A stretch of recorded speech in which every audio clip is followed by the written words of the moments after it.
After the end of World War II, the world was split into two, East and West. This marked the beginning of the era called the Cold War.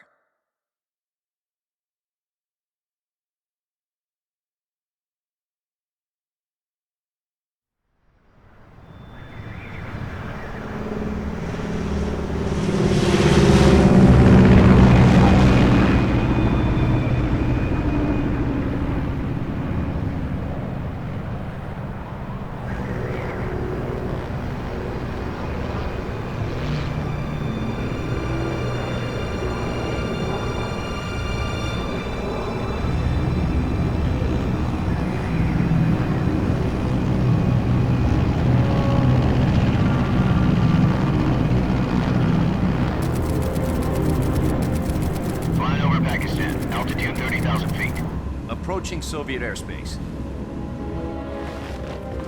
20 minutes to drop off. Commencing internal depressurization. Equipment check. Arm main parachute. All right. You ready to go?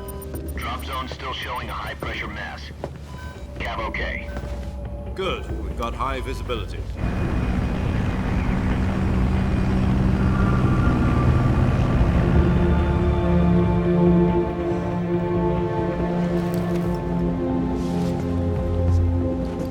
Put out that cigar.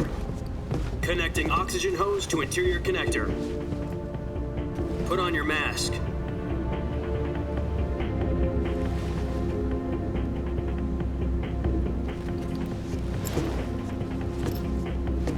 Does this panty waste know what he's doing? Approaching release point. 10 minutes to drop off. Hey, are you deaf? He said put out the cigar and put on your mask.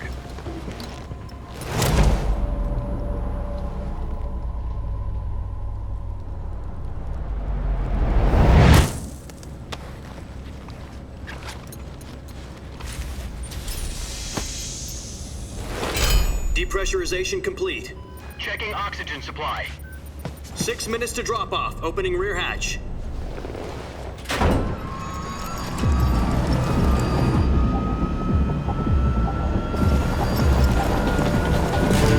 Sunrise.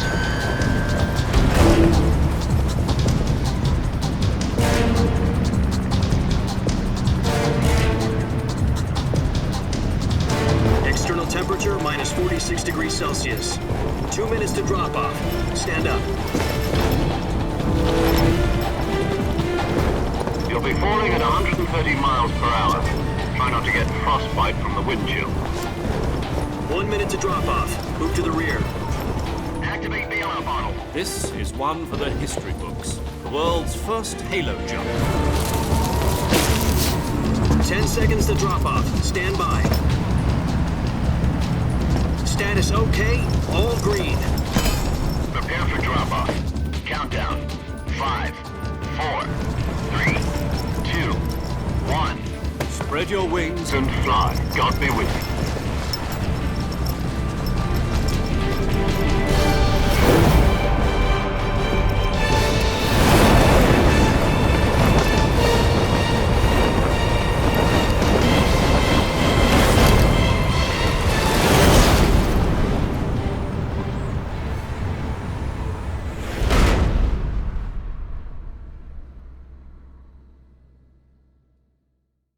Jack, I've got some important news. The head of the CIA has finally given us the green light for the Virtuous mission. Virtual mission? No, the Virtuous mission. The future of our Fox unit depends on it. If it succeeds, we'll be officially organized into a unit. Virtuous mission? Sounds like some kind of initiation ritual. You know, don't get cocky. This isn't a training op. Right. So what exactly is this wonderful mission? Well, about 2 years ago, a certain Soviet scientist requested asylum in the West through one of our moles. His name is Nikolai Stepanovich Sokolov. He's head of the OKB-754 Design Bureau, one of the Soviets' top-secret weapon research facilities, and the East's foremost expert on weapons development. Sokolov? Isn't he that famous rocket scientist? The very same. On April the 12th, 1961, the Soviets achieved the first manned spaceflight in history. The Earth was blue, but there was no God. Well spoken. The rocket that carried Yuri Gagarin into orbit was the A-1, known as the Vostok rocket. Sokolov is said to be the man most responsible for the multi-engine cluster used in that rocket. After Gagarin's flight, Sokolov left rocket development to become the head of the newly established Design Bureau. From a lowly technician to head of a design bureau, that's quite a success story, so why'd he want to defect? It seems he'd become afraid of his own creations. Afraid? Call it a crisis of conscience. And for that, he left his country and his family behind and went over the fence? Not exactly. One of his conditions was that his family was also to be taken safely to the west. We used a mole to get the family out first and succeeded in sneaking Sokolov over the Berlin Wall shortly afterwards. I was the one who conducted the operation. The security on the eastern side was still full of holes back then. Then what? We got Sokolov over in one piece, but the whole ordeal had left him exhausted, and we checked him into a hospital in West Berlin. It took him 2 weeks and more than 600 miles to get from the research facility in the Soviet Union to Berlin. He was in no condition to say anything coherent. And it was only a week later that we had something much bigger on our hands. The Cuban Missile Crisis. October the 16th, 1962, President Kennedy received word that the Soviets were in the process of deploying intermediate-range ballistic missiles in Cuba. The President demanded that the Soviets dismantle and remove the missiles. At the same time, he announced a naval blockade to prevent further missile shipments from reaching Cuba. But the Soviets didn't back down, instead placing their armed forces on secondary alert. Soviet transport ships carrying missiles continued on course towards Cuba. US and Soviet forces went on alert for an all-out nuclear war. Frantic negotiations were conducted through the UN's Emergency Security Council and unofficial channels to end the hair-trigger standoff. Finally, on October the 28th, the Soviet Union agreed to remove its missiles from Cuba, and so the world avoided a nuclear holocaust. But in order to get the Soviets to pull their missiles out, we had to make a deal. You mean the one where the US agreed to remove its IRBMs from Turkey? No. The Jupiter IRBMs deployed in Turkey were obsolete, and we were going to get rid of them anyway. They had no strategic value whatsoever to either the US or the Russians. The Turkey deal was a ruse, a cover story that was fed to the other intelligence agencies around the world. So what did the Russians really want? Sokolov. They wanted us to return Sokolov. You mean the Soviets pulled out of Cuba just to get their hands on Sokolov? That's right. What the hell was he working on? At the time, we had no idea. We were running out of time. It was either give up Sokolov or risk full-scale nuclear war. In the end, we had no choice. President Kennedy gave in to Khrushchev's demand. The next day, I got Sokolov out of the hospital, handing him over to agents on the eastern side. Sokolov kept on screaming, "Save me," until he disappeared from my sight. Then a month ago, we received some new information from one of our moles. About Sokolov? Yes. He was taken back to the research facility and forced to continue working on the weapon in question under KGB supervision. What's more, it's on the verge of completion. So what kind of weapon is it? Something to do with space rockets? No, missiles. Same technology. I guess you're right. We don't know the details, but it appears to be a new kind of nuclear device.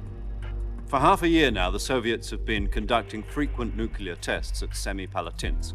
Something to do with the weapon, I assume. We're talking about a secret weapon so big that Khrushchev was ready to pull out of Cuba to get it back. Is Sokolov still in the facility? No. According to our intelligence, he's in Selinoyarsk, a place in the mountains about 3 miles to the west that's known as the Virgin Cliffs. The Virgin Cliffs. Nice name for a virtuous mission. They moved him there just recently. Why? Apparently, they're conducting a field test of the weapon, but it's our best chance to get him back. This mission would never have been possible if he was still in the research facility. This is our last chance. Sokolov must have known that too when he contacted us.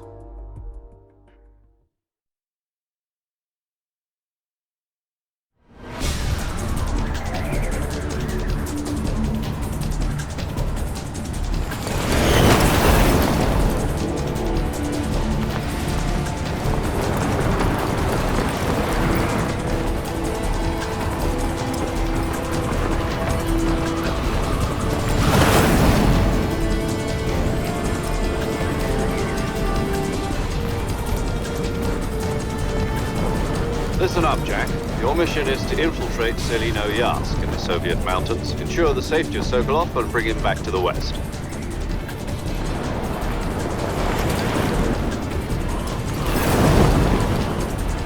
If we don't get Sokolov back before that weapon is complete, we'll be facing a major crisis. The clock is ticking.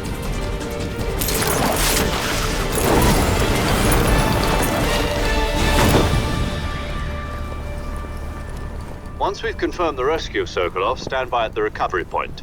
A recovery balloon will be dropped at that point. Helium will be pumped into the balloon to inflate it. The process takes about 20 minutes.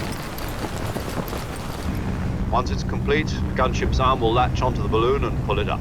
The Fulton surface-to-air recovery system. I'm familiar with the theory. Take it easy. It's been combat proven. Do you think Sokolov is up to it? The shock will be less than during a parachute jump, and the arm can handle up to 500 pounds. So you're planning on going over the border in a single combat Talon? She's equipped with two 6-barrel 20mm Vulcan cannons, as well as two 40mm machine guns.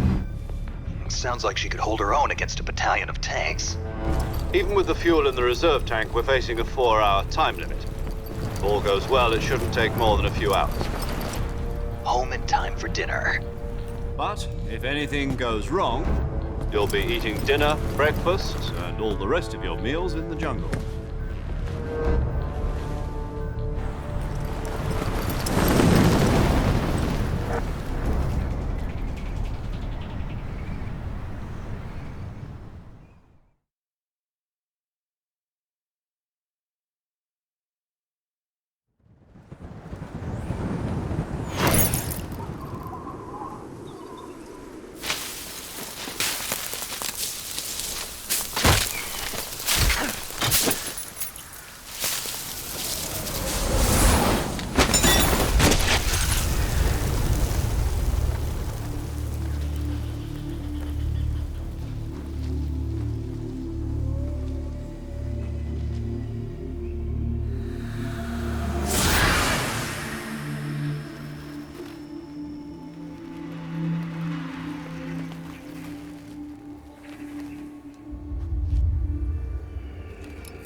Do you copy?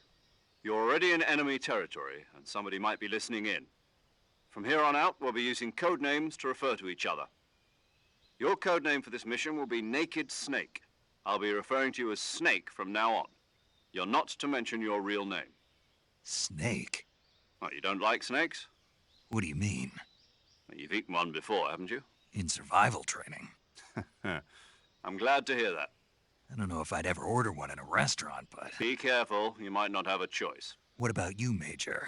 What should I call you? Let's see. I'll be Tom. Call me Major Tom. This will be a sneaking mission. You must not be seen by the enemy. You must leave no trace of your presence. Is that clear? This kind of infiltration is the Fox unit's speciality. In other words, weapons and equipment are procured on site. That goes for food as well. You're completely naked, just as your name implies. Great. Now I see why you asked me if I like snakes. I suppose calling me Snake was your idea of a joke, too. No. There's a good reason for that. I'll tell you later when the time is right. Gotcha. Getting back to the subject, how exactly am I supposed to feed myself? You've been issued a knife and a tranquilizer gun. Use them to hunt for food. You'll also find some medical supplies in your backpack. Yeah, about the backpack. I lost it in a tree on the way down. I see. Well, you'd better go back and get it then. You know where it is? No problem. I can see it from here. It's stuck on a branch.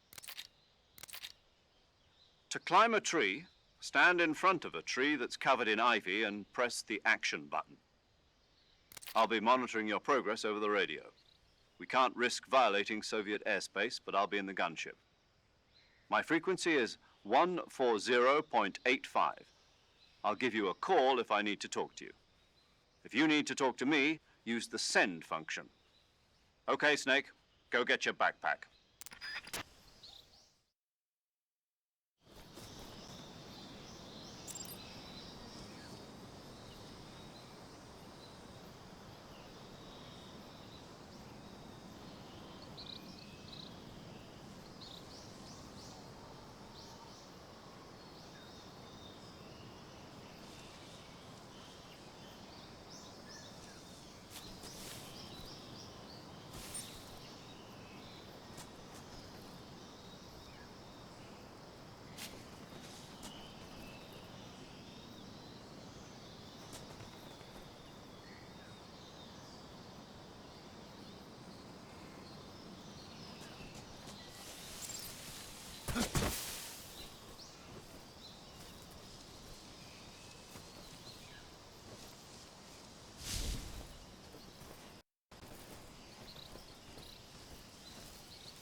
I see you've retrieved your backpack, Snake.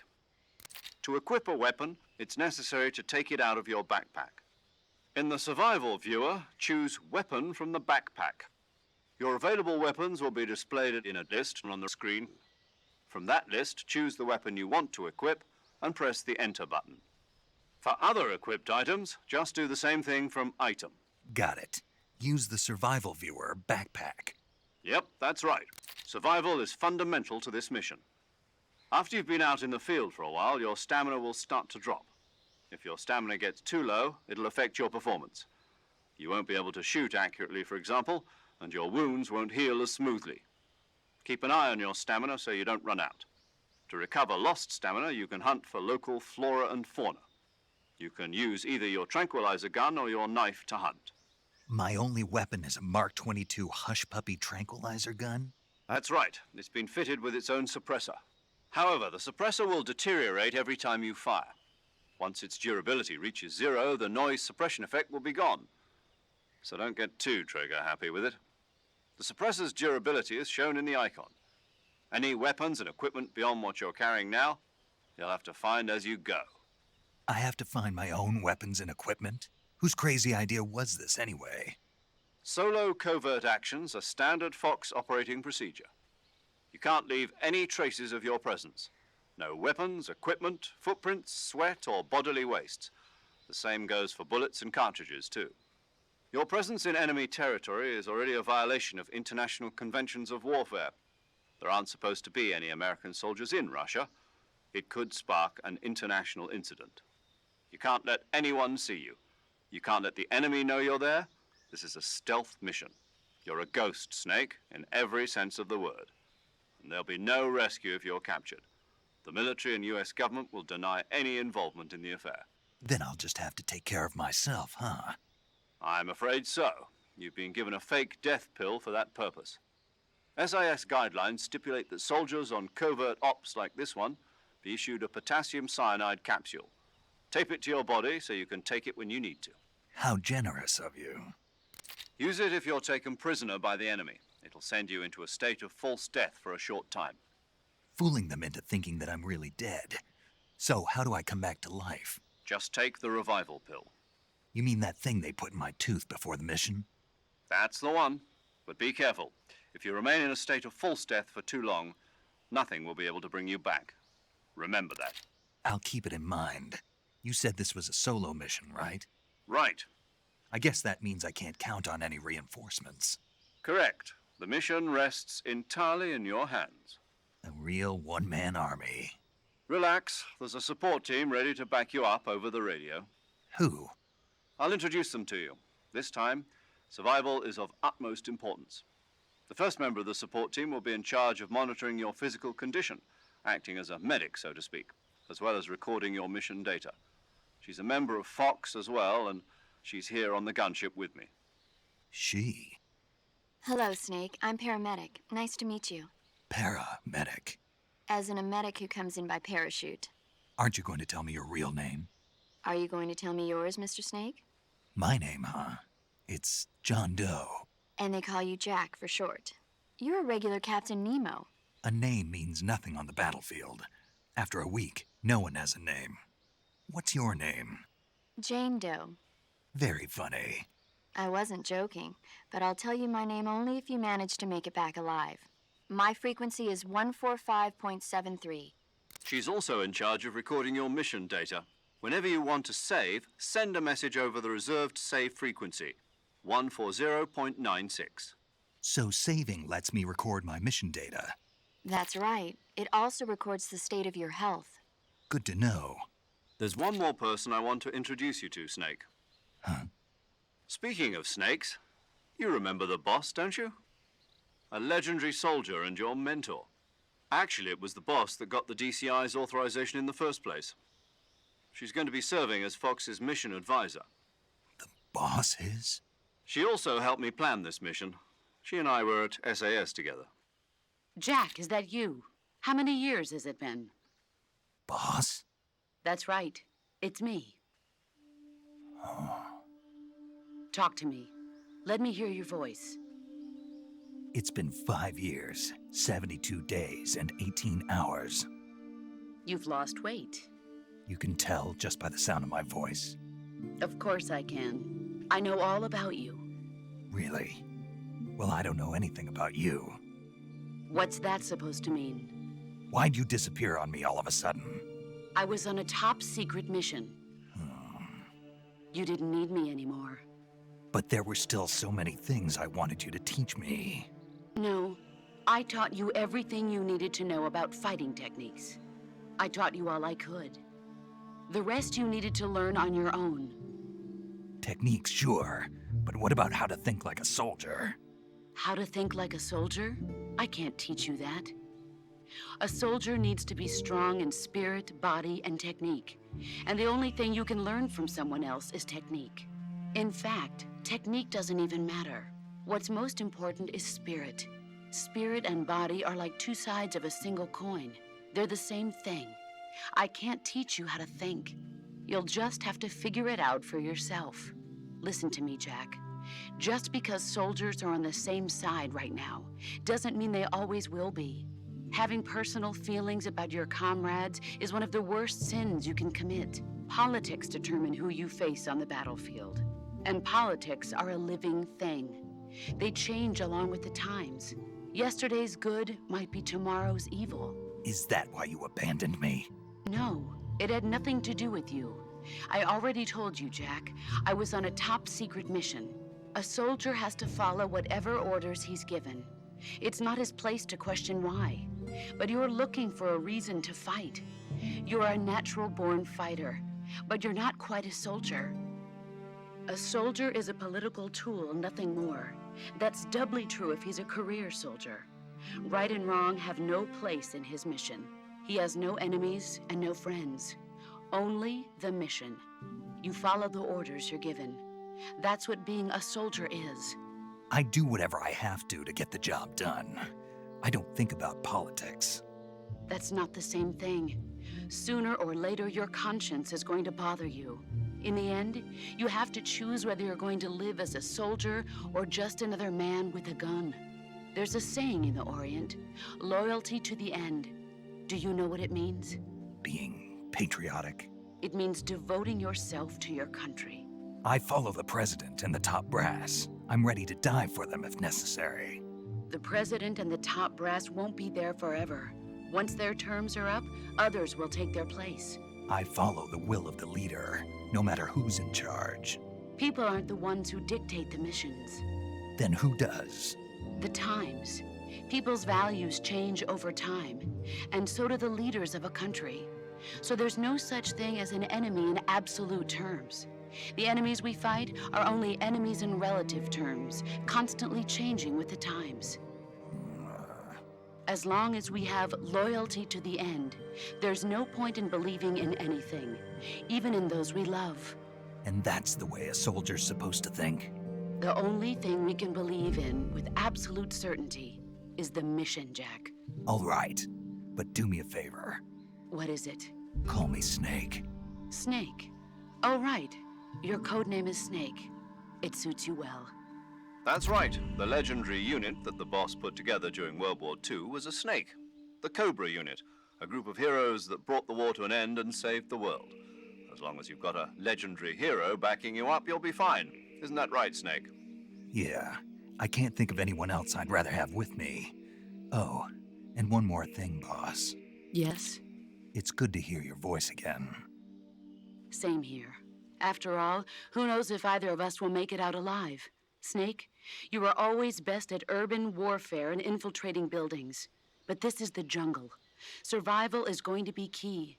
Those CQC techniques I taught you are sure to come in handy. CQC? Close quarters combat, huh? I've been in the Green Berets for the past few years. I'm probably pretty rusty. Not to worry. I'll be here to help you remember. After all, this is your first actual survival mission. I'll be supporting you over the radio. Where are you, boss? Next to the Major? The boss is communicating with us by radio from aboard a Permit-class submarine in the Arctic Ocean. My frequency is 141.80. Call me if you need my advice on battle techniques. Gotcha. Your mission is to retrieve Dr. Sokolov. Dr. Sokolov is being held in an abandoned factory located to the north of your current position. Avoid heavy combat and don't let anyone see you. Don't forget that this is a stealth mission. Snake, try to remember some of the basics of CQC.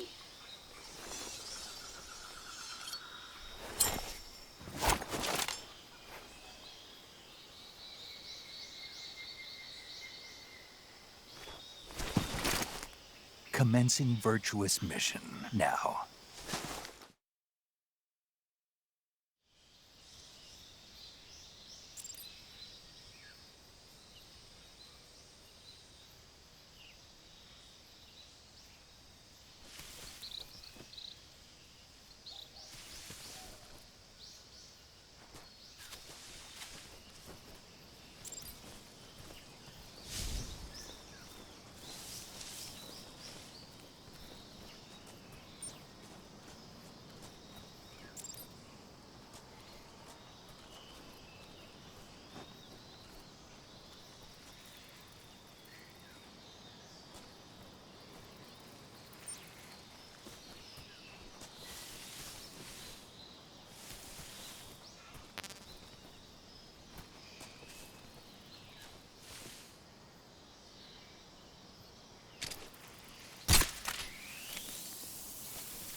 Saving the game, Snake?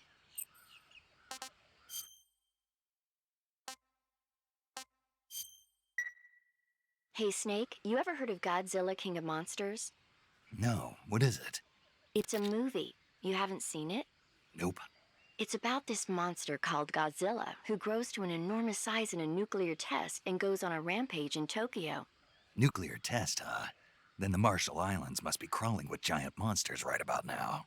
It's just make-believe. Maybe that's why my pants have been so tight lately. Snake, it's a movie, not a report out of Los Alamos. I know. So then what happened? Godzilla is immune to all weapons, and humanity has no way to stop the monster. Dr. Shirazawa develops a new type of weapon, but meanwhile, Godzilla is getting closer and closer to Tokyo, obliterating everything in his path. It was originally a Japanese movie, but they made an American version too. I recommend seeing the original Japanese one if you ever get the chance. It's mostly mindless fun, but it's also got a serious anti-nuke message as well. Where can I see the original? You'll just have to go to Japan. Really? That's too bad. If you wait 40 years, you might be able to see it in America too. It might even win awards all across the globe in 60 years. Why's that? 2024 will be Godzilla's 70th birthday. You think they're still going to be making Godzilla movies then? Of course. Everybody loves Godzilla. You sure know a lot about movies. I don't suppose you're the movie-watching type, are you? Not really. Okay, then I'll tell you everything I know. When the going gets tough, movies can save your life. It's always good to be able to look at things from a different perspective when you get in a jam. That's the magic of movies. No kidding. Well, I guess it might at least make a nice distraction. That's the spirit, Snake. Have a little fun.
What's going on? Snake!